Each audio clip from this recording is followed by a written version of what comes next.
Une grosse différence, avant et après Polytech, c'est qu'avant on croyait pas trop à notre technologie et maintenant personne remet en cause la technologie.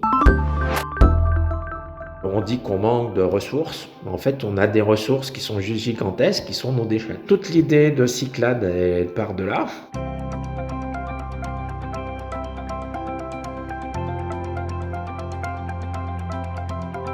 La solution Cyclades, est très utile pour l'environnement. On n'utilise que des déchets qui actuellement n'ont pas de solution de recyclage.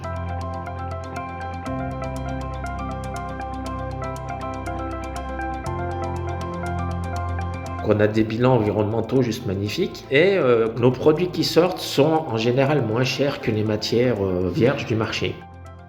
Nous, on est issus de la plasturgie. On a des liens à faire avec le monde général du déchet. Et donc Polytech, pour nous, c'est le salon idéal pour rencontrer des gens qui ont des problématiques déchets. Et puis c'est aussi une des meilleures façons de se faire connaître. Donc c'est sûr, quand on est une start-up et qu'on veut faire Polytech, le plus simple, c'est quand même de passer par les concours. On se retrouve mis en avant.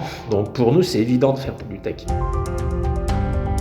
Ce qui a changé pour Cyclades déjà, sur le salon, ça a changé beaucoup de choses, puisqu'on a eu, je sais plus, quelque chose comme 200 contacts. Et ce que ça a changé, en fait, principalement pour nous, c'est de la visibilité du contact client. On avait déjà des clients en contact sur lesquels ça les a rassurés. Et une grosse différence avant et après Polytech, c'est qu'avant, on croyait pas trop à notre technologie. Et maintenant, personne remet en cause la technologie, l'idée de recycler des déchets par des déchets.